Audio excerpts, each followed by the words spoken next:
الحمد لله والصلاة والسلام على محمد رسول الله صلى الله عليه وسلم الذي أكمل الله به قصر النبوة أي ختم الله به النبوة وحكم أن لا نبي بعده وأعلن في القرآن بالبرهان أن محمدا صلى الله عليه وسلم خاتم النبيين والمرسلين قبل 1500 سنة. أما بعد فأعوذ بالله من الشيطان الرجيم بسم الله الرحمن الرحيم. فقال رسول الله صلى الله عليه وسلم أحيانا يأتيني مثل صلصلة الجرس وهو أشده علي فيبصم عني وقد وعيت عنه ما قال وأحيانا يتمثل لي الملك رجلا فيكلمني فأعي ما يقول. সম্মানিত দর্শক শ্রোতা মণ্ডলী, রমাদানুল মুবারকের আজকের তৃতীয় রাতে সকলকে অন্তরের অন্তঃস্থল থেকে জ্ঞাপন করছি মুবারক। সবটুকুন শুকর গুজারি আল্লাহ রব্বুল করিমের জন্য, যিনি আমাদেরকে সালাতুল ইশা ও তারাউইহের পরে দারসুল হাদিসের এই মুতাবাররাক মাজলিসে বসার তৌফিক এনায়েত করেছেন। গতকাল পর্যন্ত আমরা সহিহ আল বুখারী কিতাব বাদিল ওয়াহি থেকে দ্বিতীয় হাদিসটি ব্যাখ্যা শুনে আসছিলাম। আজকে প্রয়োজনীয় যে ব্যাখ্যাগুলো করব সেদিকে আমরা দৃষ্টিপাত করব। কাইফিয়াতে ওয়াহির ব্যাপারে রাসূল করিম সাল্লাল্লাহু আলাইহি ওয়াসাল্লামকে যখন জিজ্ঞেস করা হয়েছে, রাসূল করিম সাল্লাল্লাহু আলাইহি ওয়াসাল্লাম ইরশাদ করেছেন, আহইয়ানান ইয়াতিনি মিথলা সলসলাতিল জারস। আহইয়ানান আই আওকাতান, কখনো কখনো আমার কাছে ওহী আসে মিথলা সলসলাতিল জারস, ঘণ্টার আওয়াজের মতো। বিষয়টি এমন নয় যে ঘণ্টা বাজালে যেভাবে শব্দ হয় ওই রকম শব্দ হতো। এটা উদাহরণ দেওয়া হয়েছে, মুহাদ্দিসগণ অধিকাংশই ব্যাখ্যা করেছেন।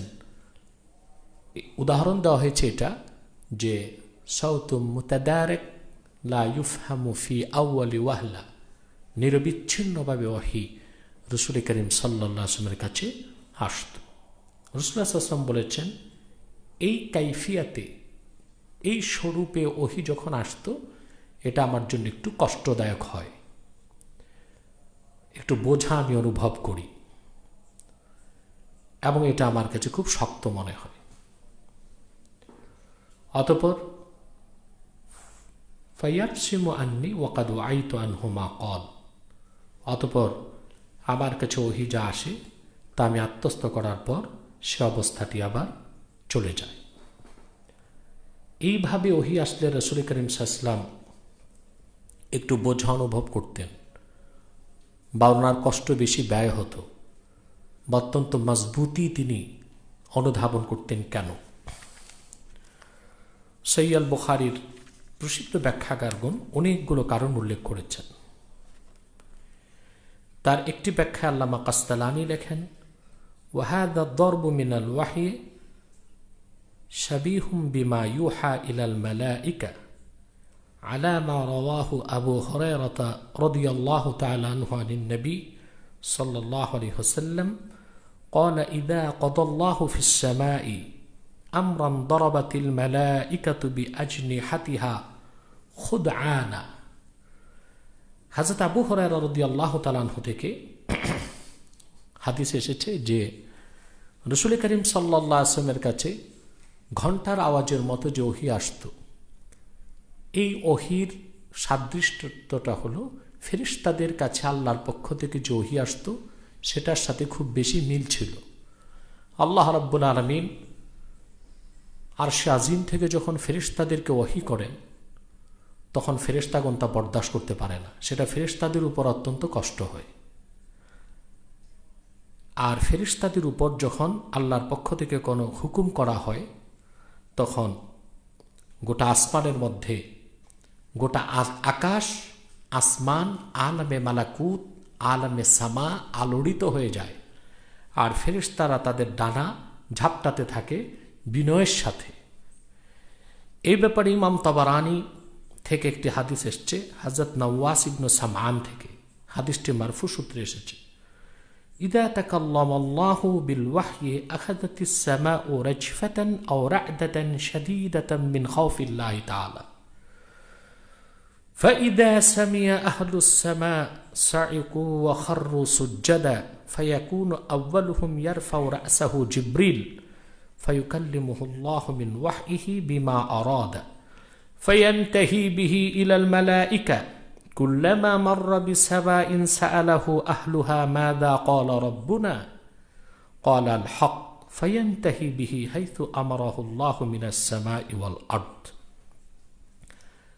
হযরত নওয়াস ইবনে সামআন বর্ণনা করেছেন, আল্লাহ রাব্বুল আলামিন যখন ইদা তাকাল্লামাল্লাহু বিল ওয়াহয়ি, আল্লাহ পাক যখন আসমানে কোনো ফেরেশতাদের উদ্দেশ্যে ওহী নাজিল করেন, কোনো আদেশ করেন, নির্দেশ করেন, হুকুম করেন, গোটা আকাশ, আলামে মালাকুত, আলামে সামা আল্লাহর ভয়তে কেঁপে উঠে।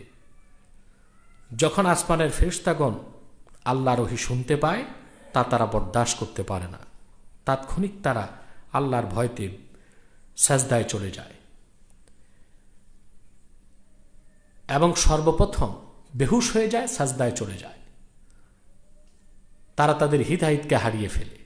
প্রথম যিনি সাজদা থেকে মাথা তুলেন তিনি হযরত জিবরিল। অতঃপর হযরত জিবরিলের সঙ্গে আল্লাহ তাআলা কথা বলেন, যা আল্লাহ তাআলার ওহী করার ইচ্ছা ফেরেশতাদেরকে বা আকাশ ও জমিনের কোনো বিষয়ে জিবরিলকে অবগত করাতে চান, জিবরিলকে তা আল্লাহ তাআলা বলেন। জিবরিল আল্লাহর পক্ষ থেকে যে ওহী পান তা ফেরেশতাদের কাছে পৌঁছান। যখন বিভিন্ন আকাশ তিনি পার হন, বিভিন্ন আকাশে ফেরেশতারা জিজ্ঞেস করেন, মাযা ক্বালা রাব্বুনা, আমাদের রব ওহীর মাধ্যমে কি বলেছেন? হযরত জিবরিল এক কথা উত্তর দেন, আল হক, আল্লাহ যা বলেছেন সত্য বলেছেন। এই হাদিসটি থেকেও দেখা যায় যে সরাসরি আল্লাহ ফেরেশতাদেরকে যে ওহী করেন ওটা ফেরেশতারাও বরদাস্ত করতে পারত না। এটা এত কষ্টদায়ক একটি বিষয় ছিল। তো হাদিসে কাইফিয়াতে ওহীর ব্যাপারে রাসূলুল্লাহ সাল্লাল্লাহু আলাইহি ওয়াসাল্লাম যেটা বলেছেন যে মাঝে মধ্যে আমার কাছে ওহী আসে ঘন্টার আওয়াজের মতো, আর এটা আমার কাছে অত্যন্ত কষ্টদায়ক মনে হয়। এটার কারণ এটাই যে এই ওহী যেটা, এই প্রকার ওহী যেটা রাসূলুল্লাহ সাল্লাল্লাহু আলাইহি ওয়াসাল্লামের কাছে আসতো সেটা শাবিহুম বিওয়াহইল মালায়েকা, এরকম ওহী আল্লাহ হযরত জিবরিল, মিকাইল এরকম বড় বড় ফেরেশতাদেরকে এইরকম ওহী দিতেন, এরকম ওহী করতেন। আর সেটা শুধুমাত্র ১৫০০ বছর আগে অন্য কোনো নবীকে এইরকম কাইফিয়াতে ওহী আল্লাহ দেন নাই। রাসূল করিম নবী মুহাম্মদ সাল্লাল্লাহু আলাইহি সাল্লাম ১৫০০ বছর আগে সরাসরি যখন আল্লাহর পক্ষ থেকে এই ওহী পেতেন তখন ওনার জন্য এটা একটু কষ্টদায়ক হতো। এ ব্যাপারে আরেকটি রওয়ায়াত এসেছে,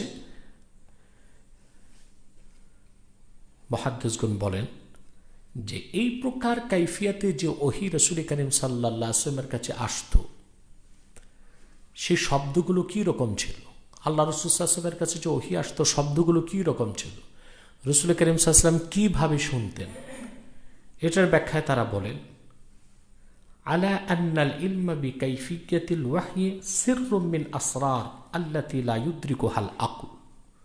আল্লাহ রাসূল মুহাম্মদ সাল্লাল্লাহু আলাইহি ওয়াসাল্লামের কাছে আল্লাহর পক্ষ থেকে যে ওহী আসতো তার শব্দ, তার বাক্য কী রকম হতো, এটা অত্যন্ত গোপন বিষয়গুলোর একটি বিষয়। স্বাভাবিকভাবে মানুষের আকল তা ইদরাক বা অনুধাবন করতে পারবে না। ওয়াসসামাউল মালাক ওয়া গায়রিহি মিনাল্লাহি তাআলা লাইসা বিহারফিন আও সাওতিন বাল ইয়াখলুকুল্লাহু তাআলা লিস-সামি'i ইলমান যারুরিয়্যান ফাকামা আন্না কালামাহু তাআলা লাইসা মিন জিনসি কালামিল বাশার فسماعه الذي يخلقه لعبده ليس من جنس سماع الأصوات وإنما كان هذا الضرب من الوحي أشد على النبي صلى الله عليه وسلم من غيره। আর যখন সরাসরি রাসূল করিম সাল্লাল্লাহু আলাইহি ওয়াসাল্লামের কাছে বিগায়ের মালাক সরাসরি ওহী চলে আসতো আল্লাহ রসুল মুহাম্মদ সাল্লাল্লাহু আলাইহি ওয়াসাল্লামের কাছে, এবং নবী মুহাম্মদ সাল্লাল্লাহু আলাইহি ওয়াসাল্লাম আল্লাহর কালাম শুনতেন। কিভাবে শুনতেন? আল্লাহ তাআলার কালাম, ভাষা, সেটা স্বাভাবিক মানুষের কালাম বা ভাষার মতো নয়। আমরা ভাষা বলার জন্য আমাদের ফুসফুস থেকে বাতাস আসতে হয়, ঠোঁটের ঘর্ষণ প্রয়োজন হয়, অক্ষর প্রয়োজন হয়, তারপরে আমরা কথা বলি। আল্লাহ তাআলার কালাম এইরকম মানুষের কথার মতো নয়, বরং তিনি যখন নবীগণের কাছে ওহী নাজিল করতেন তখন সেটা কোনো শব্দের প্রয়োজন হতো না, অক্ষরের প্রয়োজন হতো না, বরং আল্লাহ তাআলা নবীগণের অন্তরে ভাষাটাকে জাগিয়ে দিতেন, এবং নবীগণ আল্লাহর পক্ষ থেকে যে ওহী লাভ করতেন সে ওহীটা তাদের অন্তরে জাগ্রত হওয়ার পরে সেই ব্যাপারে আল্লাহ তাআলা ইলমে জরুরি, পরিপূর্ণ ইয়াকিন তাদেরকে দিয়ে দিতেন। সেটা কানেই শুনতে হতো, বিষয়টা এমন নয়, কারণ আল্লাহ তাআলার কালাম বা ভাষা স্বাভাবিক মানুষের কালাম বা ভাষার মতো নয়।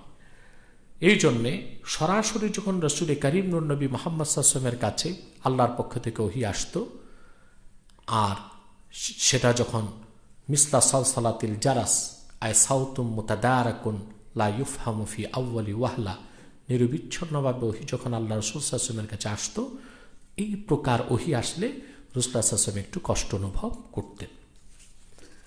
আর দ্বিতীয় যে প্রকারের কথা তারপর রাসূলুল্লাহ সাল্লাল্লাহু আলাইহি ওয়াসাল্লাম বলেছেন, ওয়া আহইয়ানান ইয়াতামাত্থালু লিয়াল মালাকু রাজুলান ফায়ুকাল্লিমুনি ফাআই মা ইয়াকুল।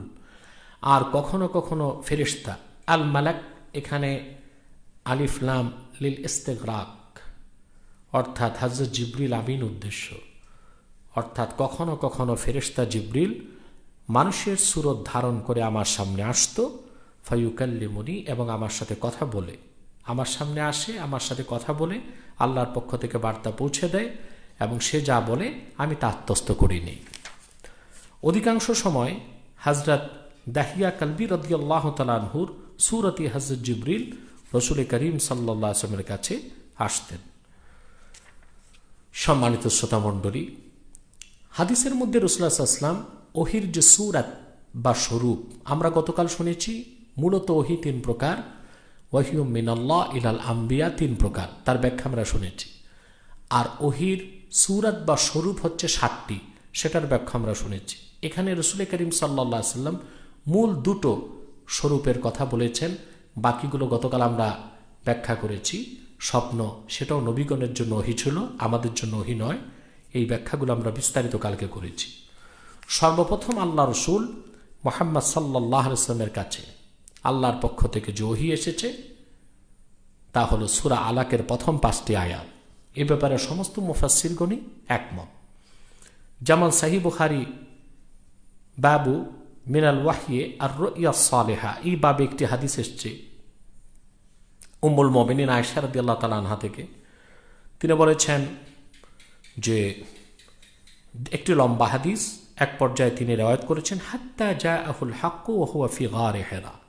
রাসূল করিম সাল্লাল্লাহু আলাইহি সাল্লাম মুসালসাল 6 মাস গারে হেরাতে তাআব্বুদ, তাহান্নুস, আল্লাহর ইবাদত করেছেন। প্রশ্ন আসে তখন কি ইবাদত করেছেন? ইসলামই তো ছিল না। হযরত ইব্রাহিমের কিছু ইবাদত যা সম্পূর্ণ শিরক মুক্ত ছিল, সেই ইবাদত রাসূল করিম সাল্লাল্লাহু আলাইহি ওয়াসাল্লাম করতেন, কিংবা আহলুত তাসাউফ, আহলে মারিফাত যারা, তারা বলেন মোরাকাবা করতেন, আল্লাহর ধ্যান করতেন রাসূল করিম সাল্লাল্লাহু আলাইহি ওয়াসাল্লাম। হাত্তা জাআহুল হাক্কু ওয়া হুয়া ফি গারে হিরা, এমন এক পর্যায়ে একদিন গারে হেরাতে নূর নবী মুহাম্মদ সাল্লাল্লাহু আলাইহি ওয়াসাল্লামের কাছে হক, আল হক মানে কোরআন, ওহী চলে আসলো। ফাকালা ইকরা, ফাজাআহুল মালাকু ফাকালা ইকরা, জিবরিল আসলেন এবং বললেন মুহাম্মদ সাল্লাল্লাহু আলাইহি ওয়াসাল্লাম আপনি পড়ুন। ক্বালা মা আনা বিকারিন, আল্লাহ রাসূল সাল্লাল্লাহু আলাইহি ওয়াসাল্লাম বললেন আমি পড়তে পারি না। আল্লাহ রাসূল পড়তে জানি না এটা বলেন নাই, পড়তে পারি না এটা বলেছেন। কারণ আল্লাহর কাছ থেকে আসা ওহী পড়তে পারা এটা নিজস্ব ক্ষমতায় হয় না, যতক্ষণ পর্যন্ত আল্লাহর পক্ষ থেকে ক্ষমতা না দেওয়া হয়। ক্বালা ফাআখাযানি ফাগাত্তানি হাত্তা বালাগা মিন্নিল জাহদা, এটা কোন কোন কেরাতে এসছে জহদা, আর আফসাহ ও প্রসিদ্ধ কেরাত হলো জাহাদা। রাসূল করিম সাল্লাল্লাহু আলাইহি ওয়াসাল্লাম বলেন, অতঃপর জিবরিল আমাকে বুকের সাথে জড়িয়ে ধরল, বুকের সাথে জড়িয়ে ধরে চাপ দিল এবং খুব জোরে চাপ দিল, আমি ব্যথা অনুভব করলাম। সুম্মা আরসালানি ফাকালা ইকরা, আবার ছেড়ে দিল, আবার বলল পড়ুন। কুলতু মা আনা বিকারি, আমি বললাম আমি পড়তে পারি না। ফাআখাযানি ফাগাত্তানি সানিয়া হাত্তা বালাগা মিন্নিল জাহদা সুম্মা আরসালানি ফাকালা ইকরা ফাকুলতু মা আনা বিকারিইন ফাআখাযানি ফাগাত্তানি সালিসা সুম্মা আরসালানি ফাকালা ইকরা। এভাবে তিনবার জিবরিল আমাকে ধরল, সিনার সাথে লাগিয়ে চাপ দিল, আমি ব্যথা অনুভব করলাম। তৃতীয়বার ছেড়ে দেওয়ার পর আবার যখন আমাকে বলল ইকরা বিসমি রাব্বিকাল্লাযী খালাক, পড়ুন আপনার রবের নামে যিনি সৃষ্টি করেছেন, রাসূল করিম সাল্লাল্লাহু আলাইহি ওয়াসাল্লাম পড়তে লাগলেন। খালাকাল ইনসানা মিন আলাক, যিনি সৃষ্টি করেছেন মানুষকে আলাক থেকে, রক্তপিণ্ড থেকে। ইকরা ওয়া রাব্বুকাল আকরাম, পড়ুন আপনার রবের নামে যিনি মহাসম্মানিত। এই হলো কোরআনের প্রথম ওহী। আল্লাহ রাসূল মুহাম্মদ সাল্লাল্লাহু আলাইহি ওয়াসাল্লামের কাছে আল্লাহর পক্ষ থেকে প্রথম ওহী এই সূরা আলাকের প্রথম 5টি আয়াত। এই পর্যায়ে আমরা একটি কথা বলবো যে আল্লাহ তাআলা মানব জাতিকে শ্রেষ্ঠত্ব দান করেছেন একটি কারণে, আর সেটা হলো ইলম, জ্ঞান, যা কোরআন কারীম আল্লাহ তাআলা বলেছেন। আল্লাহ যখন হযরত আদমকে সৃষ্টি করতে চাইলেন, ফেরেশতাদের উদ্দেশ্যে বললেন ইন্নী জাইলুন ফিল আরদে খলিফা, আমি ভূপৃষ্ঠে আমার স্থলাভিষিক্ত তৈরি করতে চাই। ফেরেশতারা বাধা দিয়েছিল। আল্লাহ পাক বলেছেন ইন্নী আ'লামু মা লা তা'লামুন, আমি যা জানি তোমরা তা জানো না। তাফসীর মাআলিমুত তানজিলে ইমাম বাগাবী রাহমাতুল্লাহ লিখেছেন, ফেরেশতারা তখন পরস্পর একে অন্যের কাছে বলতে লাগলো ইয়াখলুকু রাব্বুনা মা ইয়াশা, আমাদের রব যা খুশি তা বানাবেন। ওয়ালাকিন লা ইয়াখলুকা রাব্বুনা খালকান আকরামা ইলাইহি মিন্না, কিন্তু কখনোই আমাদের রব আল্লাহ রাব্বুল আলামিন আমাদের চেয়ে রেসপেক্টেড, সম্মানিত, মুকাররম, মুআজ্জাজ কোন সৃষ্টি বানাবেন না। পরবর্তীতে আপনারা জানেন আল্লাহ পাক কোরআন কারীমে বলেছেন তিনি মানুষকে তৈরি করেছেন। ওয়াল্লামা আদামাল আসমাআ কুল্লাহা, আল্লাহ পাক আদমকে তৈরি করলেন এবং সব কিছুর নাম শিক্ষা দিলেন, তার মানে এলেম দান করলেন। ফেরেশতারা বলেছিল যে আদমকে আল্লাহ বানাবেন, সমস্যা নেই, আদম থেকে আমরা শ্রেষ্ঠ হব। তার যুক্তি দিয়েছিল কি? তার যুক্তি দিয়েছিল লিআন্নানা খুলিকনা ক্বাবলা ওয়া রাআইনা মা লাম ইয়ারা, কারণ আল্লাহ আমাদেরকে অনেক আগে তৈরি করেছেন আর আদম এখনো অস্তিত্বই পায়নি। অতএব আগে অস্তিত্বে আসার ভিত্তিতে আমরা যা দেখেছি আদম তা দেখিনি, অতএব দেখার ভিত্তিতে আমাদের ইলম বা জ্ঞান বেশি হবে আর আদমের ইলম কম হবে। এলেম বেশি থাকার কারণে আমরা শ্রেষ্ঠ হব। পরবর্তীতে আল্লাহ পাক আদমকে তৈরি করলেন, সকল কিছুর নাম শিক্ষা দিলেন, ইলম শিক্ষা দিলেন। অতঃপর ফেরেশতাদের সামনে এটাকে উপস্থিত করে আল্লাহ রাব্বুল আলামিন বললেন, ফেরেশতাদেরকে বললেন, আল্লাহ পাক আদম পয়গম্বরকে ফেরেশতাদের সামনে উপস্থিত করলেন এবং বললেন আম্বিউনি বিআসমাই হাউলাই ইন কুনতুম সাদিকিন, ফেরেশতারা এই বস্তুগুলোর নাম আমাকে বলো যদি তোমরা তোমাদের দাবিতে সত্যবাদী হও। তাদের দাবি ছিল যে আদমের চেয়ে তাদের ইলম বেশি হবে, কিন্তু ফেরেশতারা একটি বস্তুর নামও বলতে পারেনি, বরং মস্তক অবনত করে তারা বলেছে ক্বালু সুবহানাকা লা ইলমা লানা ইল্লা মা আল্লামতানা, সবটুকুন পবিত্রতা আল্লাহ রাব্বুল আলামিন তোমার, তুমি যতটুকু জ্ঞান আমাদেরকে দান করেছো তার বাইরে আমাদের কোনো ইলম নেই, কোনো জ্ঞান নেই। আল্লাহ পাক আদমকে বললেন, আদম তুমি এবার নামগুলো বলে দাও। হযরত আদম সব কিছুর নাম বলে দিলেন। এতে সাব্যস্ত হলো নূরের তৈরি ফেরেশতার চেয়ে মাটির তৈরি আদমের মর্যাদা সম্মান বেশি হয়েছে। তার কারণ আদমকে আল্লাহ পাক ইলমের নূর দান করেছিলেন, সেই ইলমটা কোন একজন ফেরেশতাকে আল্লাহ তাআলা দেননি। সেজন্য আল্লাহ পাক ফেরেশতাদেরকে বলেছেন উসজুদু লি আদামা ফাসাজাদু ইল্লা ইবলিস, তোমরা আদমকে সাজদা করো। সবাই সাজদা করলো, শুধু করলো না অভিশপ্ত ইবলিস। তাতে দেখা যায় যে গোটা মাখলুকাতের মধ্যে আল্লাহ পাক হযরত আদমকে শ্রেষ্ঠত্ব দান করেছেন ইলমের কারণে। মানব জাতির শ্রেষ্ঠত্বের কারণে এটাই, আল্লাহ পাক তাকে ইলম দান করেছেন। সেই ইলমের মূল উৎস হল ওয়াহি। পৃথিবীতে মানুষ দর্শন, বিজ্ঞান, প্রযুক্তি, মানুষ তার আকল বা বুদ্ধি দিয়ে যে জ্ঞান অর্জন করেছে, তার সবকিছু যেখানে শেষ, ওহির ইলম সেখান থেকে শুরু। আমি তার একটি ছোট্ট উদাহরণ দিচ্ছি, যে পৃথিবীতে বিজ্ঞানের যতগুলো শাখা আছে, তার ওগুলো যেখানে যে শেষ, কোরআনের ইলম সেখান থেকে আল্লাহ তাআলা শুরু করেছেন। যেমন একটি পদার্থবিজ্ঞানের মূল বক্তব্য কতটুকু? যদি বলা হয় পদার্থবিজ্ঞানের মূল বক্তব্য কতটুকু, তা বলতে সর্বোচ্চ 40 সেকেন্ড লাগবে। আমি যে মাইক্রোফোনে কথা বলছি, এটা একটা পদার্থটা যৌগিক কিংবা মৌলিক। এই পদার্থের এটাকে যদি ক্রাশ করা হয়, ক্ষুদ্রাতি ক্ষুদ্র অংশ হবে অণু, অণুকে ভাঙলে হবে পরমাণু, পরমাণুকে ভাঙলে হবে ইলেকট্রন, প্রোটন, নিউট্রন, এবং ইলেকট্রন চারপাশে তার কেন্দ্রকে বেষ্টন করে ঘুরছে। সেই ইলেকট্রন হয় ধনাত্মক নয় ঋণাত্মক। পদার্থবিজ্ঞান এখানে শেষ। কিন্তু এই পদার্থ সৃষ্টি কে করলেন? কার হুকুমে ইলেকট্রিকগুলো ঘুরছে? কোনোটা ধনাত্মক গুণ বিশিষ্ট, কোনোটা ঋণাত্মক গুণ বিশিষ্ট। কে দান করেছেন? এই সম্পর্কে পদার্থবিজ্ঞানে কোনো জবাব নেই। এভাবে বিজ্ঞানের প্রতিটি, আমরা যদি কসমোলজি নিয়ে চিন্তা করি, এই বিজ্ঞান কি বলেছে এক সময় ভূপৃষ্ঠে কিছুই ছিল না, একটি ছোট্ট অখণ্ড পিণ্ড থেকে মহাবিস্ফোরণ ঘটেছে, তার থেকে সূর্য, চন্দ্র, গ্রহ, নক্ষত্র, গ্রহাণুপুঞ্জ, নীহারিকা, ধূমকেতু এগুলো তৈরি হয়েছে। এক সময় গ্যাস ছাড়া কিছুই ছিল না। কিন্তু এগুলো সৃষ্টি কে করেছেন, সেটার জবাব তাদের কাছে নেই। আমরা দেখতে পাই জিওলজি বা প্রাণী বিজ্ঞানে তারা মানুষ সৃষ্টির ব্যাপারে কি বলেছে। তারা যেটা বলেছে একেবারে বিকৃত একটি কথা বলেছে, সেটা আমরা বিশ্বাসও করি না, যেটা মিস্টার ডারউইন তার দ্য থিওরি অফ স্পেসিস বা থিওরি অফ এভুলেশন বিবর্তনবাদে বলেছে, তা আমরা বিশ্বাস করি না।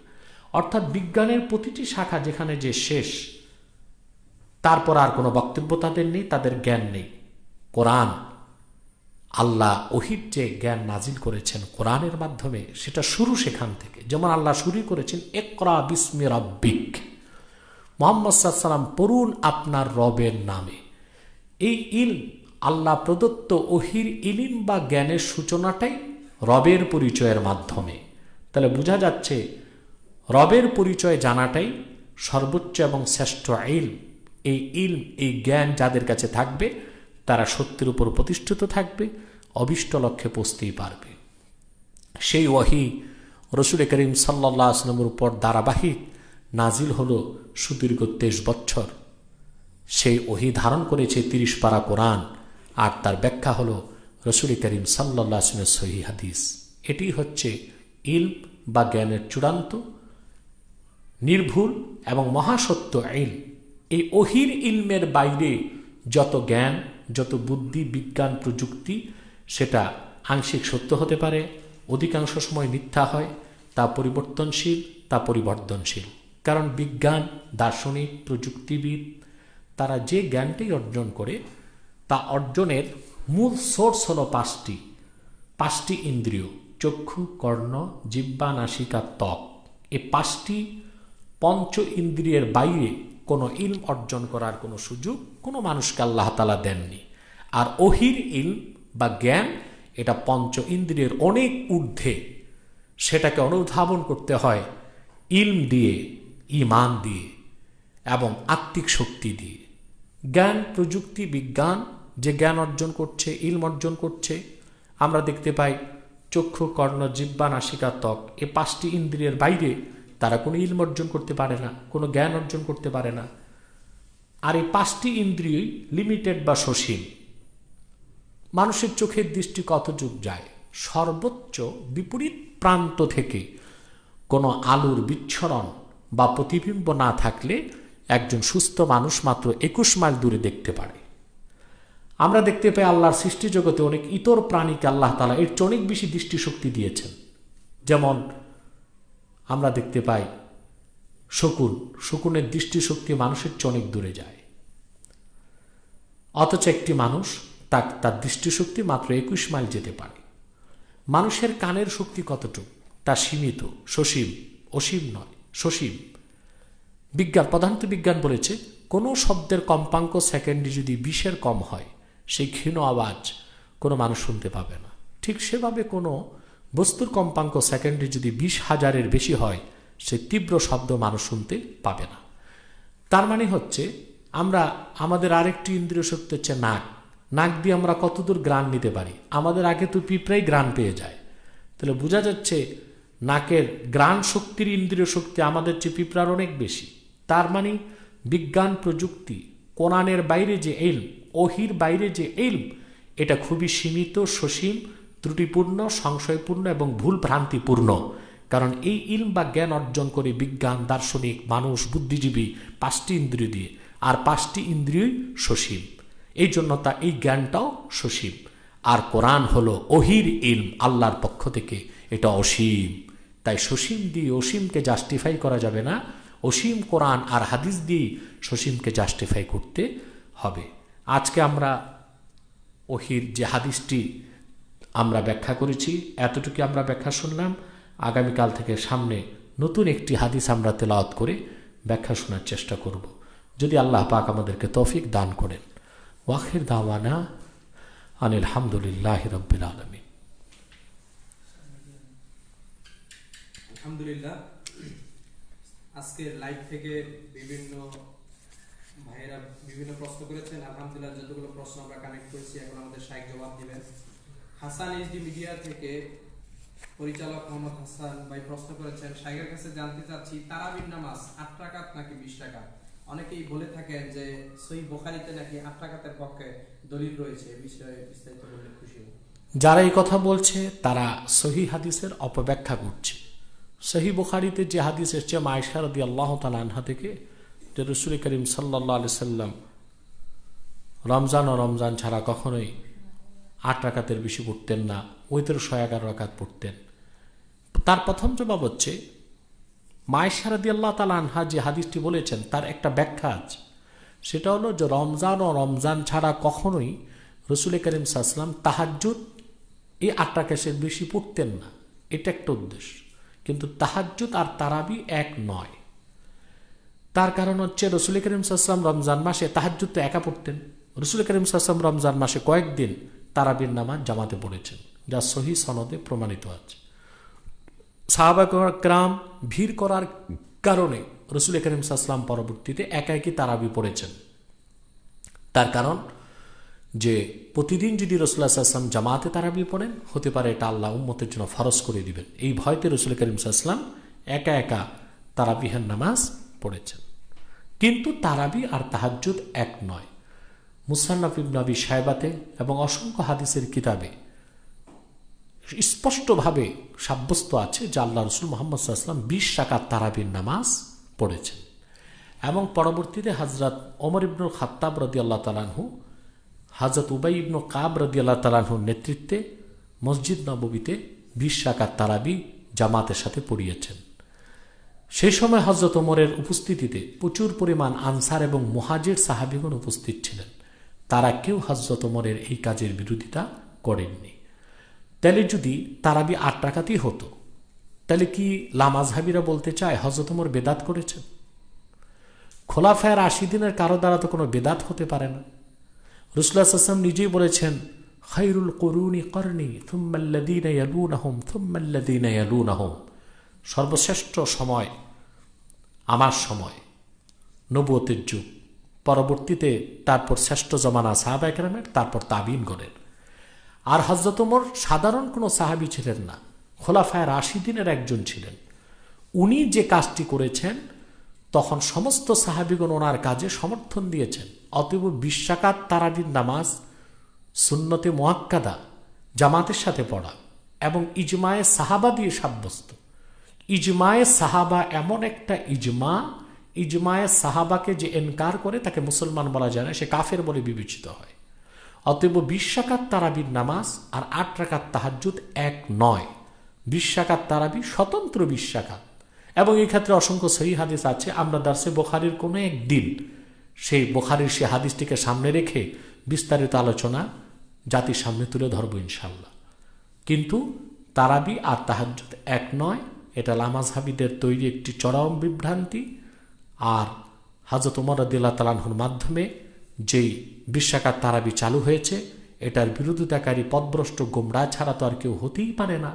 কারণ রাসূল কারীম সাল্লাল্লাহু আলাইহি ওয়াসাল্লামের হাদিস আছে, আলাইকুম বিসুন্নতি ওয়া সুন্নাতিল খুলাফায়ে রাশিদিন মাহদিয়িন, আমার সুন্নাত রীতিনীতি মানা তোমাদের জন্য যেমন জরুরি, আমার খোলাফায়ে রাশিদিনের রীতিনীতি ও সুন্নত মানা তোমাদের জন্য সেই রকম জরুরি এবং আবশ্যক। তাহলে হযরত ওমর রাদিয়াল্লাহু তাআলা আনহু যখন এই কাজ করেছেন, 20 রাকাত তারাবি জামাতে চালু করেছেন, হযরত আলীও খোলাফায়ে রাশিদিনের একজন, তিনি উপস্থিত ছিলেন। অসংখ্য আনসার সাহাবী উপস্থিত ছিলেন, মুহাজির সাহাবী উপস্থিত ছিলেন। তারা সবাই 20 রাকাত তারাবিকে সুন্নত বলে যেখানে স্বীকৃতি দিলেন, সেখানেই তথাকথিত লামাযহাবী শিকিয়াতলি পাশিকা বাটকারার ভাইরা কি বলল তা আমাদের দেখার কোনো প্রয়োজন নেই। পরবর্তী প্রশ্নটি করেছেন ভারত থেকে মোহাম্মদ আহমদ আলী। সাহেবকে জানতে চাচ্ছি, কেউ যদি নাপাক অবস্থায় সেহরি করে এবং পরবর্তী সকালবেলা গোসল করে নেয়, তাতে কি রোজার কোনো সমস্যা হবে? না, রোজার কোনো সমস্যা হবে না। বরং গোসল করার সময় সে কুলি করবে, নাকে পানি আস্তে টানবে যেন মাথায় না যায়, আর কুলি এইভাবে করবে যেন পেটে পানি না যায়, আর বাকি শরীর ধুয়ে ফেলবে। মোহাম্মদ মহিউদ্দিন চৌধুরী চট্টগ্রাম থেকে, শাইখের কাছে জানতে চাচ্ছি, মহিলারা কি মসজিদে গিয়ে তারাবির নামাজ আদায় করতে পারবে? না, রাসূল কারীম সাল্লাল্লাহু আলাইহি ওয়াসাল্লামের সহিহ হাদিস থেকে সাব্যস্ত, আম্মা জান আয়েশা রাদিয়াল্লাহু তাআলা আনহা থেকে বর্ণিত হাদিস, যা আবু দাউদে এসেছে, তিরমিজিতে আসছে, আর অসংখ্য হাদিসের কিতাবে এসছে, আল্লাহ রাসূল সাল্লাল্লাহু আলাইহি ওয়াসাল্লাম মহিলাদের মসজিদে যাওয়াকে অপছন্দ করতেন, কিন্তু সরাসরি নিষেধ করতেন না, এই জন্যে যেন আল্লাহ রাসূল সাল্লাল্লাহু আলাইহি ওয়াসাল্লামের কাছ থেকে সরাসরি এলেম শিক্ষার সৌভাগ্য থেকে তারা বঞ্চিত না হয়। কিন্তু আল্লাহ রাসূল সাল্লাল্লাহু আলাইহি ওয়াসাল্লাম এটাই চাইতেন, মহিলারা ঘরে নামাজ পড়ুক। পরবর্তীতে হযরত ওমর রাদিয়াল্লাহু তাআলা আনহুর জমানায় তিনি মহিলাদের মসজিদে নববীতে আসাকে প্রথমে নিরুৎসাহিত করেছেন, পরে সরাসরি নিষেধ করে দিয়েছেন। মহিলারা কোনো জামাতে মসজিদে যেতে পারবে না। বরং এই ক্ষেত্রে হানাফিদের ফাতাওয়া, যা জাওহারাতুন নাইয়ারাতে এসছে, খুরুজুল মারআ লিহুদুরিল জামাআতি মাকরুহ, মহিলাদের জামাতে অংশগ্রহণ করার জন্য মসজিদের উদ্দেশ্যে বের হওয়াটাই মাকরু। আর এখানে মাকরু মানে মাকরু তাহরিমি। পরবর্তী প্রশ্নটি করছেন মোহাম্মদ আব্দুল মালিক। শাইখের কাছে জানতে চাচ্ছি, মোবাইলে কোরআন পড়ে খতম করা যাবে কি? হ্যাঁ, মোবাইলে যেটা কোরআন কারীম আমরা দেখি, অ্যাপস যদি থাকে, সেটা তো কোরআন কারীমই। পার্থক্য একটা ডিভাইস আর একটা হচ্ছে কিতাব, কিন্তু সেটা কোরআন। কেউ দেখে দেখে যদি পড়ে তো অবশ্যই কোরআন খতমের সওয়াব পাবে। তবে উত্তম হচ্ছে আল্লাহর কোরআন হাতে নিয়ে ওযুর সাথে আদবের সাথে পড়া। পরবর্তী প্রশ্নটি করছেন ভোলা থেকে মোহাম্মদ ইসহাক। শাইখের কাছে জানতে চাচ্ছি, তারাবির নামাজ একই নিয়তে 4 রাকাত পড়তে পারবো কি? না, 4 রাকাত পড়বে না, 2 রাকাত করেই পড়বে, শফআন শফআ। এমডি সৈয়দ আহমদ প্রশ্ন করেছেন, ব্যাংকে চাকরি করা হারাম না হালাল? গতকাল দিয়েছিলাম আমরা, ব্যাংক যদি সুদী ব্যাংক হয়, যার লেনদেন সবকিছুই সুদী ব্যাংক, প্রচলিত ব্যাংক, তো সেখানে চাকরি করা অবশ্যই হারাম হবে। পরবর্তী প্রশ্নটি আজমেরি দরবার শরীফ থেকে। শাইখের কাছে জানতে চাচ্ছি, তারাবির নামাজে একামত দেওয়া যাবে কি? না, তারাবির নামাজে একামতের কোনো বিধান নেই, এটা সুন্নতের খেলাফ হবে। মোহাম্মদ আজওয়াদ বিন আব্দুস সামাদ। শাইখের কাছে জানতে চাচ্ছি, কেউ যদি বর্তমান সময়ে তাজিমি সেজদা দিয়ে থাকে, তাহলে সেটা কি জায়েজ হবে?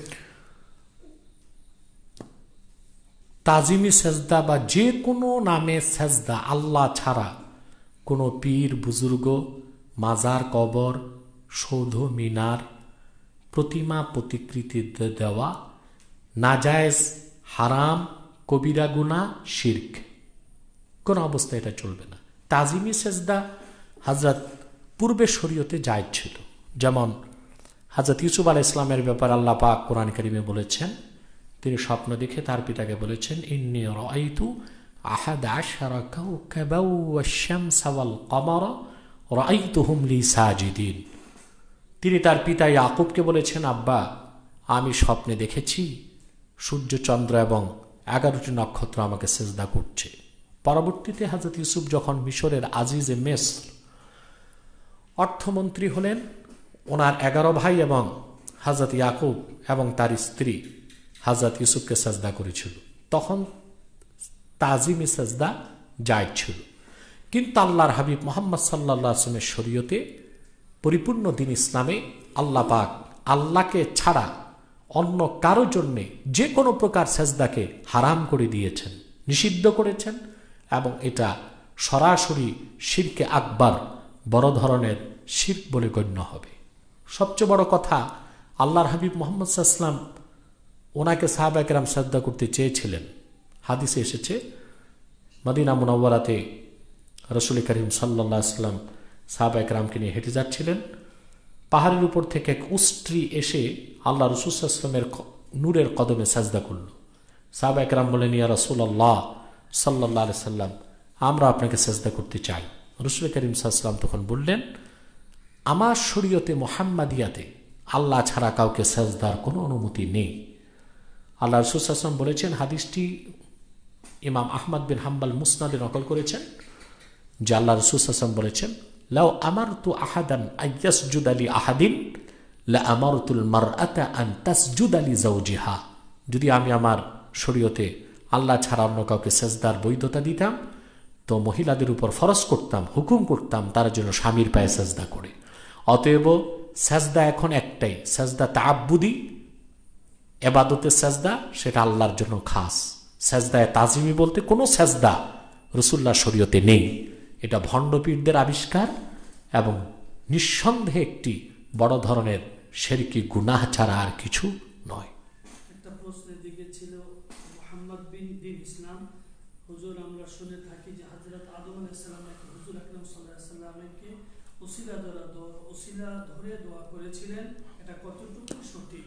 এর কোনো দলিল আছে কি?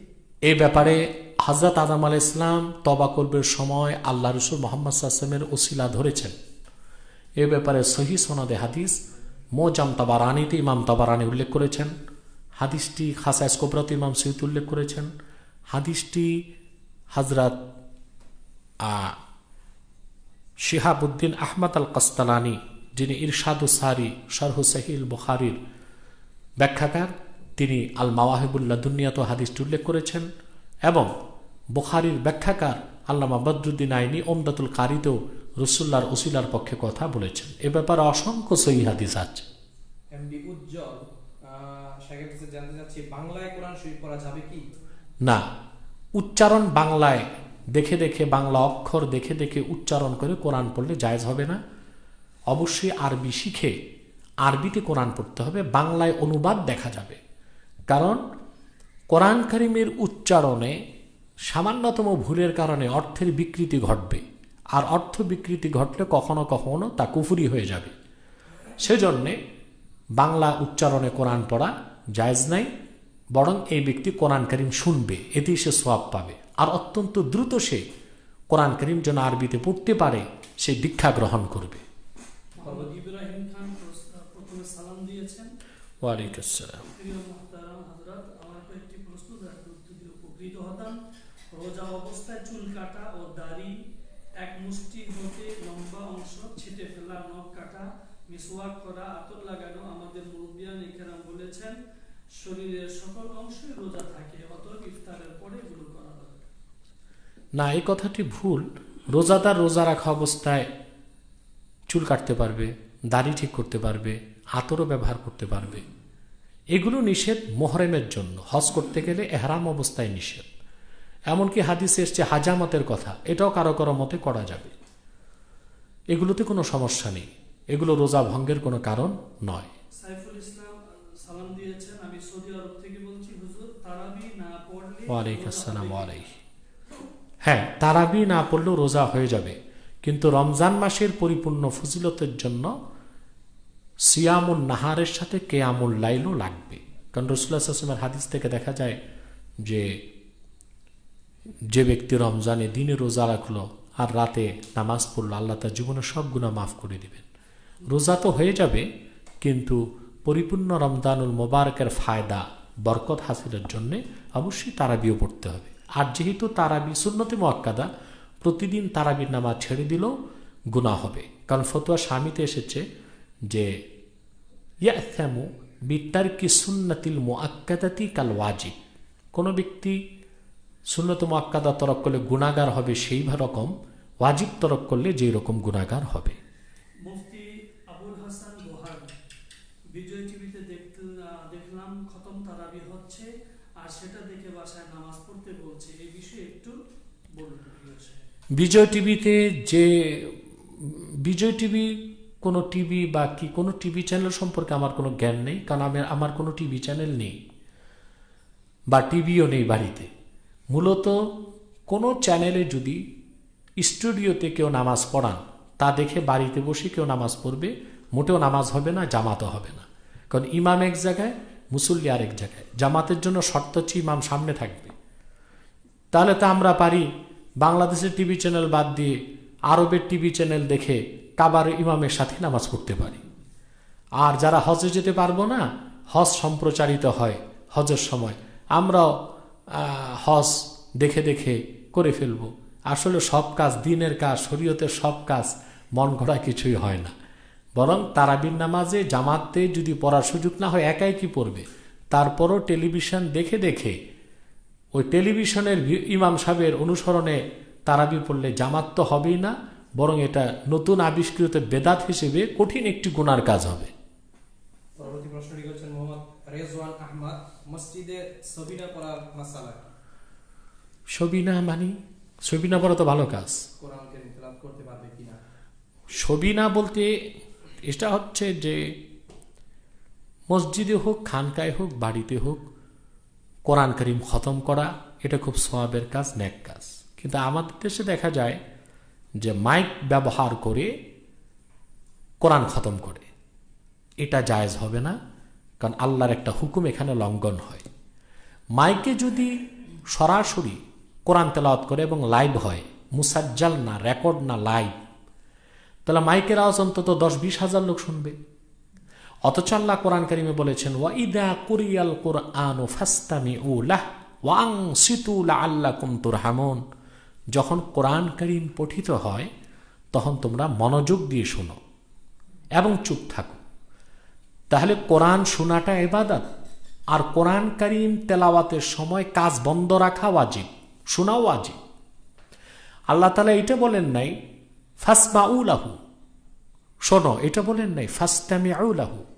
সামা আর ইস্তেমা পার্থক্য আছে। সামা হলো শুধু সামাআত, শুধু শোনা, ভাত খাচ্ছি শুনতেছি, হাঁটতেছি শুনতেছি, এটা সামাআত। আর ইস্তেমা মনোযোগ দিয়ে শোনা, তার মানে সব কাজকর্ম বন্ধ রেখে কোরআন মনোযোগ দিয়ে শুনতে হবে, এটা 1 নম্বর ওয়াজিব। 2 ওয়াংসিত, এবং আল্লাহ বলেছেন চুপ থাকো, কথাও বলা যাবে না।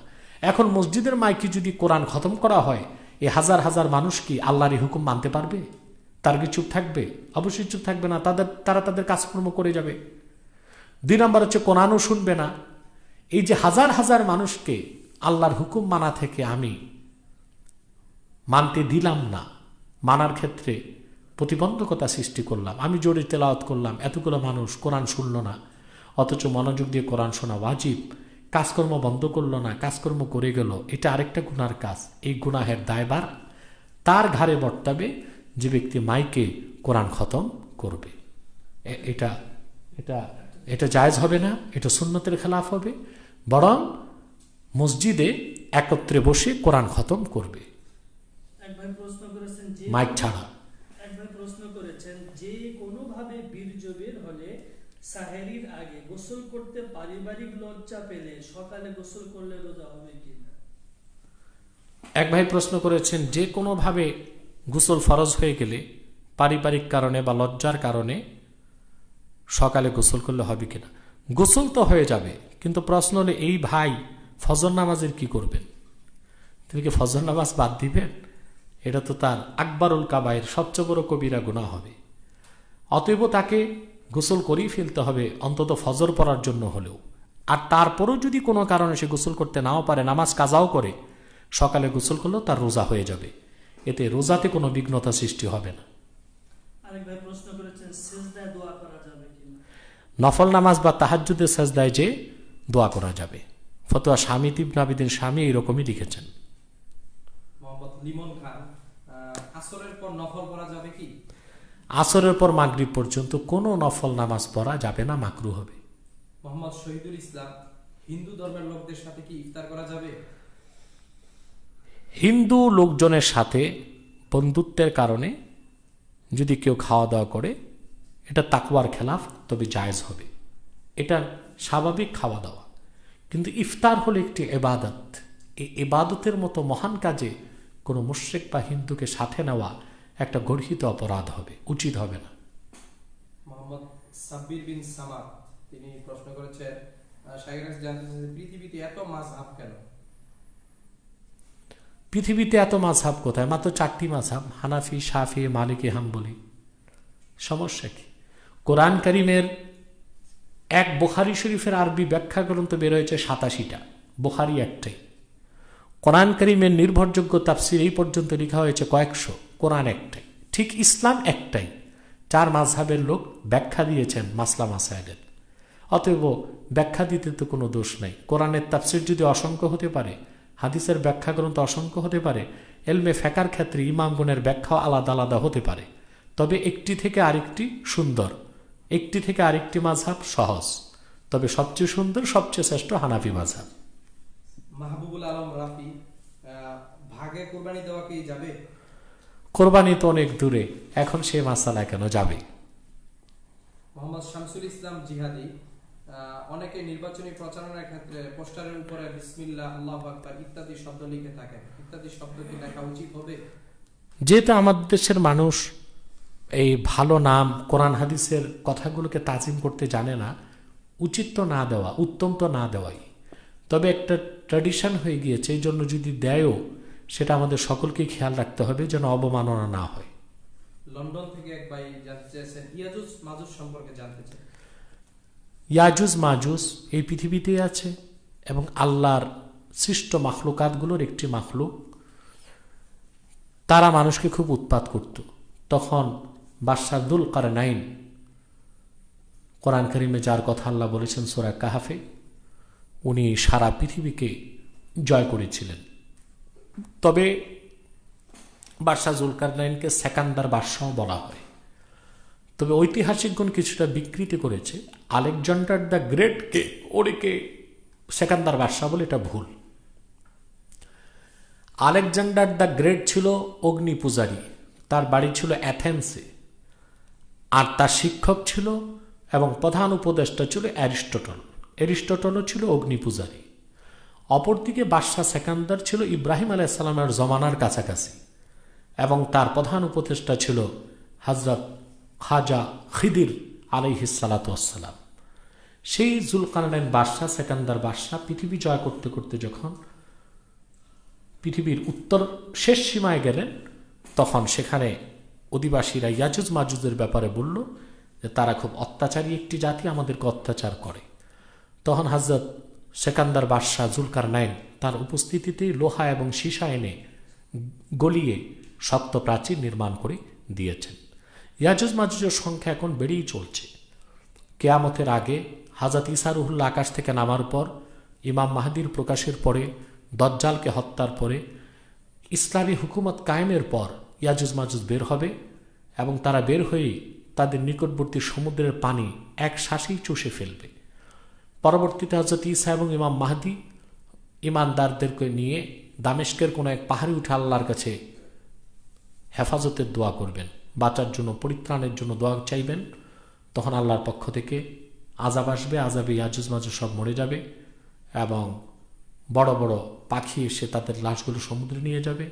পরবর্তীতে ক্রমাগত বৃষ্টি হবে, বৃষ্টির পর পৃথিবীতে আবার উর্বরা শক্তি অনেক বেড়ে যাবে। ইমাম সুয়ুতী রহমতুল্লাহর মতো উর্বরা শক্তি এত বাড়বে, এক একটি আনার ফলের খোসা এত বড় হবে, 8-10 জন লোক ছাতির মতো তা ব্যবহার করতে পারবে। তবে আমি কিছু ইসলামী পণ্ডিতদের বই দেখেছি, তারা বলতে চাচ্ছেন ইয়াজুজ মাজুজের অবস্থানটা বর্তমান চায়নার বর্ডার হচ্ছে মঙ্গোলিয়া, মঙ্গোলিয়ার শেষ সীমান্তের কোনো এক দিক তাদের অবস্থানটা হতে পারে। তবে অবস্থান যেখানেই থাক, আমরা বিশ্বাস করি কোরআনে আল্লাহ ইয়াজুজ মাজুজের কথা বলেছেন, রসুল করিম সাল্লাল্লাহু আলাইহি ওয়াসাল্লামের সহিহ হাদিসে এসেছে। অতএব আমরা বিশ্বাস করি তারা একটি জাতি এবং একটি অত্যাচারী জাতি এবং নাফরমান জাতি। মোহাম্মদ হৃদয় শেখ এক আহলে হাদিস বক্তা বলেছে, হযরত ওসমান রাদিয়াল্লাহু তাআলা জুমার নামাজে 2 আযান দিয়ে বেদাত শুরু করেছিলেন। কথাটি কতটুকু? নওজবিল্লাহি মিন যালিক। আহলে হাদিসদের দৌরাত্ম্য এত বেড়ে যাচ্ছে, তারা এখন হক্কানি পীর মাশায়েখদেরকে গালিগালাজ করতে করতে, বেদাতি বলতে বলতে এখন হযরত ওমর ও ওসমানের মতো মানুষকেও বেদাতি বলতে চান। সাহাবায়ে কেরামকে যারা গালিগালাজ করে, সমালোচনা করে, বিশেষ করে খোলাফায়ে রাশিদিনের সমালোচনা করে, তারা মুনাফিক। তাদেরকে আমরা মুসলিম বলতে পারি না, নিঃসন্দেহে তারা মুনাফিক, এতে কোনো সন্দেহ নাই। হযরত ওসমান কেন, আল্লাহ রসুলের কোনো একজন সাহাবীর দ্বারা কোনো বেদাত সংগঠিত হয়নি। আর হযরত ওসমান খোলাফায়ে রাশিদিনের অন্তর্ভুক্ত। রাসূলুল্লাহ সাল্লাল্লাহু আলাইহি ওয়াসাল্লাম তাকে মুক্তাদা, অনুসরণীয় ব্যক্তি হিসেবে নির্ধারণ করেছেন। আল্লাহ রসুল বলেছেন, আলাইকুম বিসুন্নতি ও সুন্নাতিল খোলাফায়ে রাশিদিন আল মাহদিয়িন। সে আল্লাহ রসুলের কথার উদ্দেশ্য কি? খোলাফায়ে রাশিদিন আল মাহদিয়িন, হেদায়েত প্রাপ্ত 4 খলিফা, সুবহানাল্লাহ, হেদায়েত প্রাপ্ত এবং ইলমের সৌভাগ্য প্রাপ্ত, হেদায়েত প্রাপ্ত 4 খলিফা। সে 4 জনের রাশিদিন আল মাহদিয়িনের একজন হযরত ওসমান। তাকে যে বেদাতি বলে, সে তো সরাসরি রাসূলুল্লাহর হাদিসকে অস্বীকার করল। সে আহলে হাদিস না, সে আহলে খবিস। কিন্তু বড় আশ্চর্য, আমরা যখন এই ভণ্ড আহলে হাদিসদের পাকড়াও করি, তখন কিছু মানুষ আমাদের নসিহত খয়রাত করে যে আপনারা দ্বন্দ্ব করতেছেন, উম্মতের মধ্যে ফাটল সৃষ্টি করছেন। মানে দোষটা গৃহস্থকে দেওয়া হয়, চোরকে দেওয়া হচ্ছে না। চোর চুরি করছে, তাকে চোর বলা যাবে না। ম্যাজিস্ট্রেট রায় দিছে চোরকে 2 বছর জেল দাও, দোষ ম্যাজিস্ট্রেটের। যারা উম্মতের মধ্যে বিভিন্ন বিভ্রান্তকর ফতোয়া সৃষ্টি করছে। যুগের পর যুগ মানুষ জানত নামাজের মধ্যে কোরআন খুলে কোরআন পড়া যায় না। যে ভণ্ড এই বিভ্রান্তি সৃষ্টি করলো, বিভেদ তো তা সেই সৃষ্টি করছে। যেসব ভণ্ড আহলে হাদিসরা যুগের পর যুগ সারা উম্মতি মুসলিমা 20 রাকাত তারাবির নামাজ পড়েছে, এমনকি রসুল্লাহর জমানা থেকে আজ পর্যন্ত 1500 বছর পার হয়ে গেল, হারামাইন শরীফাইন মক্কা মুকাররমা মদিনা মুনাওয়ারায় জামাতের সাথে 20 রাকাত তারাবি হচ্ছে। অথচ এরা 8 রাকাত তারাবির কথা বলে মানুষকে বিভ্রান্ত করে দিচ্ছে। বিভেদ কি আমরা সৃষ্টি করছি না তারা? যুগের পর যুগ মানুষ জেনে এসেছে মহিলাদের পর্দায় মুখ ঢাকতে হয়। এখন ভণ্ড ইহুদিদের কাছে পারসেজ হওয়া কিছু মৌলবী বলছে মুখ ঢাকার দরকার নেই, আর তার কাউন্টার হিসেবে সঠিক ফতোয়াটা আমরা দিই। আমরা বিভেদ সৃষ্টি করছি নাকি যারাই ভুল এবং বিভ্রান্তিপূর্ণ ফতোয়া দিচ্ছে তারা বিভেদ সৃষ্টি করছে? তাদের মুখে লাগাম টানার কথা বলা হচ্ছে না। আমরা যারা বিভ্রান্তি অপনোদনে সঠিক ফতোয়া দিচ্ছে, আমাদের দিকে আঙ্গুল তোলা হচ্ছে। এটা নিশ্চয়ই আমানতের বড় খেয়ানত এবং খুবই অবিচারপূর্ণ একটি সিদ্ধান্ত। পরবর্তী প্রশ্নটি হচ্ছে মোহাম্মদ ইমরান, করোনা ভাইরাসের কারণে খাদ্য মজুত করা যাবে কি? কোনো ব্যবসায়ী খাদ্য মজুত করতে পারবে না, কারণ করোনা ভাইরাসের কারণে ব্যবসায়ী যদি 40 দিনের বেশি খাদ্য মজুত করে তো তার গুণা তো দ্বিগুণ হওয়ার কথা। এমনিতে তো খাদ্য সমস্যায় মানুষ। তবে ব্যক্তিগত পর্যায়ে ব্যবসায়ী নয়, বাড়িতে সে তার গাল্লা, তার ফসল জমা রাখতে পারবে, তাতে সমস্যা নেই। মাওলানা শহীদুল ইসলাম সাহেবের কাছে জানতে চাচ্ছি, ইমাম আযম আবু হানিফা রাহমাতুল্লাহ আলাইহি আল্লাহকে স্বপ্নে একসাথে বার দেখেছেন, তার পক্ষে কোনো দলিল আছে কি? জি, হানাফি আইন শাস্ত্রের প্রখ্যাত কিতাব দুররে মুখতারে আল্লামা ইমাম হাসকাফি কথাটি উল্লেখ করেছেন, এবং ফতোয়া স্বামী পুরনো ছাপ দামেস্কের নস্কা, দামেস্কের ছাপ যে ফতোয়া স্বামী, তার প্রথম খণ্ডের 48 পৃষ্ঠায় হামেশে কথাটি এসেছে। ইবনে আবিদিন স্বামীও স্বীকার করেছেন, ইন্নাহু রাআ রাব্বাহু মিআতা মাররাতিন ফিল মানাম। স্বপ্নে ইমাম আযম আবু হানিফা আল্লাহ তাআলাকে 100 বার দেখেছেন। এবং স্বপ্নে দেখা সম্ভব, জাগ্রত অবস্থায় চোখে পৃথিবীতে আল্লাহকে কেউ দেখবে না, কারণ আল্লাহ পাক বলেছেন লা তুদরিকুহুল আবসার ওয়া হুয়া ইউদরিকুল আবসার ওয়া হুয়াল লাতীফুল খবীর। মোহাম্মদ আফজাল হোসেন খান, একই ইমাম আলাদা আলাদা 2টি তারাবির নামাজ পড়াতে পারবে কি? না, আমাদের হানাফি মাযহাবে এটা চলবে না। মোহাম্মদ আরিফুল হক, আমরা জানি রোজার একটি ভালো কাজ করলে 7 থেকে 700 গুণ পর্যন্ত বেশি সওয়াব দেওয়া হয়, কিন্তু কেউ যদি গুনাহ করে সে লক্ষ্যে কি হবে? গুনাহ একটি হবে। এমডি আলামি, সাজদা সব নামাজের বেলায় নাকি শুধু ফরজের ক্ষেত্রেই? ফরজ, ওয়াজিব, সুন্নত, নফল, আদা, কাজা সকল নামাজেই যদি কোনো ওয়াজিব ছুটে যায় সাজদা সৌ দিতে হবে। মাহবুবুল আলম সিদ্দিকী, তারাবির নামাজে কি প্রতি তাকবীরে তাহরিমার পর সানা পড়তে হবে? জি, সুন্নত হচ্ছে সানা পড়বে। আব্দুল্লাহ আল ফয়সাল, আমরা 12 বছরের হাফেজের পিছনে তারাবির নামাজ পড়ে থাকি, সেটা কি সহি হবে? তারাবির নামাজটা যদি বয়স্ক হাফেজ নাই থাকে তাহলে হয়ে যাবে, তবে উচিত হচ্ছে একজন বালেগ হাফেজ রাখা। এম এ রোমান, মেয়েরা কি ওয়াজ শুনতে পারবে? মেয়েরা ওয়াজ শুনবে, তবে অডিও শোনাটাই ভালো, ভিডিও না দেখাই উচিত। মাহফুজুর রহমান মিলন, শাইখের কাছে জানতে চাচ্ছি, নবীজি হযরত মুহাম্মদ সাল্লাল্লাহু আলাইহি ওয়াসাল্লামের জানাজা কে পড়িয়েছেন? মিলন সুন্দর প্রশ্ন করেছেন।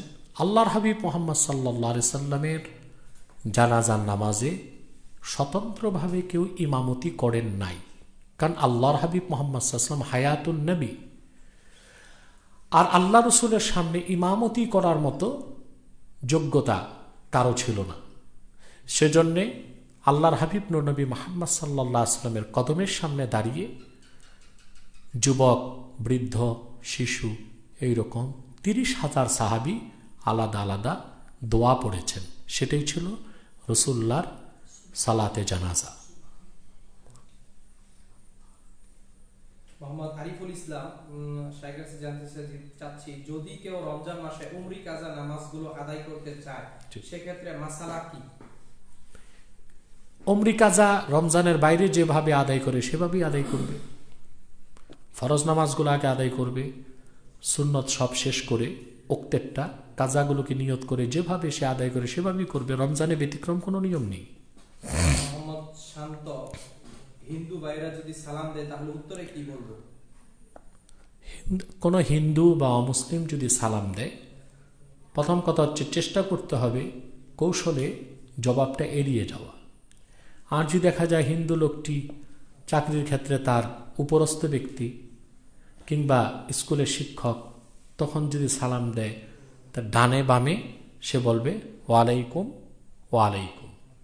তার উদ্দেশ্য সালামের জবাবটা ফেরেশতা পাবে, কিন্তু সে লোকটি বুঝলো তাকে জবাব দেওয়া হয়েছে।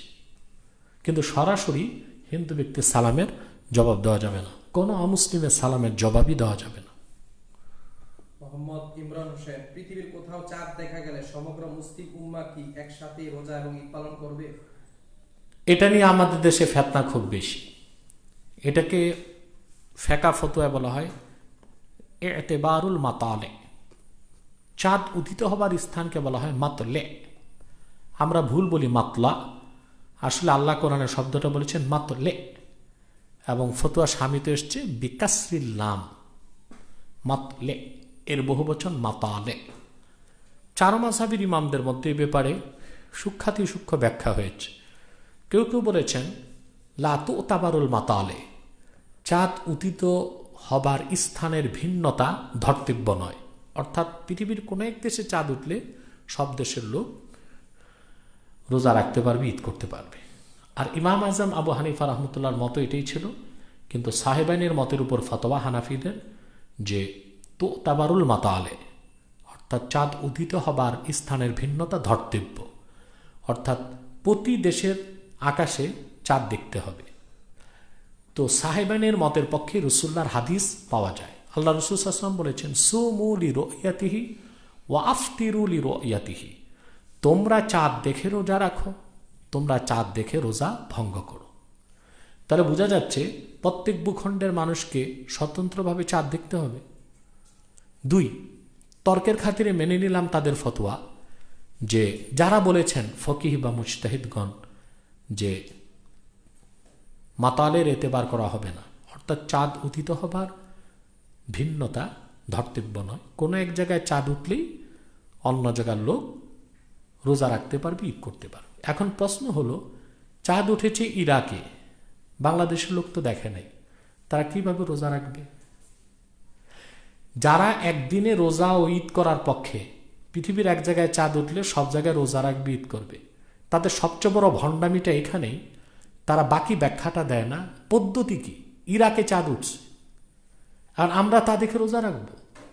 আমাদের কাছে খবরটা কিভাবে পৌঁছবে? হয় বেতারে, নয় টেলিভিশনে। এই একটাও শরীয়তে সাক্ষী বলে গণ্য হবে না। শরীয়তের সাক্ষী হলো অন্তত 2 জন শাহেদাইন আদেলাইন মুসলিমাইন, 2 জন মুসলমান ন্যায়পরায়ণ সাক্ষী ইরাকের ভূখণ্ডে স্বচক্ষে চাঁদ দেখে তারা যদি রকেটের সাহায্যে বাংলাদেশে এসে আমাদের সাক্ষী দেয় যে আমরা 2 জন ইরাকে চাঁদ দেখে এসেছি, ওই সাক্ষীর ভিত্তিতে ইরাকে চাঁদ দেখলে বাংলাদেশে আমরা একদিনে রোজা রাখতে পারবো, ঈদ করতে পারবো। তা কি আদৌ সম্ভব? যদি তা আদৌ সম্ভব না হয় তাহলে অবশ্যই সাহেবানের ফতুয়াতে আমল করতে হবে। আমাদের দেশে চাঁদ দেখে আমরা রোজা রাখবো, আমাদের দেশে চাঁদ দেখে আমরা ঈদ করব। একই দিনে চাঁদ দেখার দ্বারা সবাই ঈদ করবে, সবাই রোজা রাখবে, এখানে তারা অর্ধেক মাসালা বলে। বাকি সাক্ষীর ক্ষেত্রে যে জটিলতা, সেটা নিরসন তারা করে না। একবার কয়েক মাস আগে বর্তমান ধর্মমন্ত্রীর সাথে আমার একটু কথাবার্তা হয়েছিল এক জায়গায় বসে। তখন এই চাঁদের মাসলা ওঠার পর আমি এই বিষয়টি তাকে বলেছিলাম। তখন তিনি বলেছেন, হ্যাঁ, এই বিষয়টি আমার মাথায় কখনোই আসে নাই। শুনেছি ফাউন্ডেশনের তার নেতৃত্বে পক্ষে বিপক্ষে বহস হয়েছে। আমরা যারা আমাদের দেশে চাঁদ দেখলে রোজা করি, ঈদ করি, তারা, আর বিপক্ষে যারা পৃথিবীর যে কোনো জায়গায় চাঁদ দেখলে সে একই দিনে সারা পৃথিবীতে রোজা হবে, ঈদ হবে, তারা বহস হয়েছে। আমি ধর্মমন্ত্রীকে বলেছিলাম, সাক্ষীটা কিভাবে নেওয়া হবে? বেতার, ওয়্যারলেস, স্যাটেলাইট, এই একটাও কি শরীয়তে সাক্ষী মোতাবার গ্রহণযোগ্য? না 2 জন মুসলমান সাক্ষীকে দেখে আসতে হবে? যেমন চাঁদ মিশরে উঠেছে, আমরা শুনলাম, তাতে রোজা রাখতে পারবো না। 2 জন সাক্ষী এসে যদি আমাদেরকে বলে তাহলে রোজা রাখতে পারবো। এখন মিশরে মাগরিবের পর চাঁদ দেখে বাংলাদেশে আসতে লাগবে 7.5 ঘন্টা, তখন আমরা কিভাবে সিদ্ধান্ত নেব? তাহলে বোঝা যায় একটা বড় ধরনের ফাঁক এখানে রয়ে গেছে, এই ফাঁকটা কেউ মিটাচ্ছে না। অতএব আমাদের ভূখণ্ডে আমরা চাঁদ দেখলে আমরা রোজা রাখবো, আমাদের ভূখণ্ডে চাঁদ দেখলে আমরা ঈদ করব। কারণ চাঁদকে আল্লাহ ক্যালেন্ডার বলেছেন, ক্যালেন্ডার আমারটা আমি দেখব, আরেকজন আমার ক্যালেন্ডার ঝুলিয়ে রাখলে তা হবে না। আল্লাহু আ'লামু বিস-সাওয়াব। সর্বশেষ প্রশ্নটি মোহাম্মদ কিরণ, কেউ যদি রোজা না রাখতে পারে তাহলে কিভাবে ফিদিয়া দিবে? একটি রোজার জন্য একজন মিসকিনকে প্রতিদিন 2 বেলা খাওয়াবে বা 2 জন মিসকিনকে 2 বেলা খাইয়ে দিবে। আজকের মতো 50-এর অধিক প্রশ্ন। সাল্লাল্লাহু আলা সাইয়্যিদিনা মুহাম্মাদিন নূরিল্লাহি ওয়া আলা আলিহি ওয়া সাহবিহি আজমাইন। আল্লাহুম্মা রাব্বানা আতিনা ফিদ দুনিয়া হাসানা ওয়া ফিল আখিরাতি হাসানাতাও ওয়া কিনা আযাবান নার। ربنا ظلمنا أنفسنا وإن لم تغفر لنا وترحمنا لنكونن من الخاسرين. اللهم اغفر لي ولوالدي وللمؤمنين يوم يقوم الحساب. اللهم ارزقنا قلبا نقيا من الشرك بريا لا كافرا ولا شقيا. الله আমাদের মুতাবাররাক আজকের দারসুল হাদিস অনুষ্ঠানকে তুমি কবুল করো। আল্লাহ আমাদের প্রচণ্ড সাধনার ফলে যে রোজা রেখেছি, ভুল ত্রুটি মাফ করে তুমি তা কবুল করো। আল্লাহ আমাদের সিয়ামে নাহার ও কিয়ামুল লাইলকে তুমি কবুল করো। আল্লাহ আমাদের জীবনের গুনাহগুলোকে মাফ করে দাও। আল্লাহ আজকের লাইভ অনুষ্ঠানে দেশে বিদেশে যারা আমাদের সাথে আছে তাদের জানমালের হেফাজতের দায়িত্ব তোমার কাছে নিয়ে নাও। আল্লাহ রুটি রুজিতে বরকত দাও, হায়াতে বরকত দাও, সুখ দাও, শান্তি দাও। প্রবাসী ভাই যারা বাংলাদেশে মা বাবা আত্মীয় স্বজন স্ত্রী পরিজন সন্তান রেখে গিয়েছে, আল্লাহ কর্মব্যস্ততায় সারাদিন মনে পড়ে না, কিন্তু রাতে যখন ডমনেটরিতে ঘুমাতে যায় মনে পড়ে বাবার কথা, মায়ের কথা, মনে পড়ে কচি কাঁচা বাচ্চার কথা, চোখ থেকে পানি ঝরে বুকটা ভেসে যায়। আল্লাহ কিছু করতে পারে না, আল্লাহ পেটের দায়ে পড়ে আছে বিদেশে। আল্লাহ তাদের বাড়িতে রেখে যাওয়া বাপ আত্মীয় স্বজন সন্তান সন্ততির হেফাজতের জিম্মা তোমার হাতে তুলে নাও। আল্লাহ আমাদের মুশকিলাতকে আসান করে দাও, নেক হাজাত চাহাতকে কবুল করে নাও। সাল্লাল্লাহু তাআলা আলা খায়রি খালকি নবিনা মুহাম্মাদিন নূরিল্লাহ ওয়া আলা আলিহি ওয়া সাহবিহি আজমাইন বিরহমাতিকা।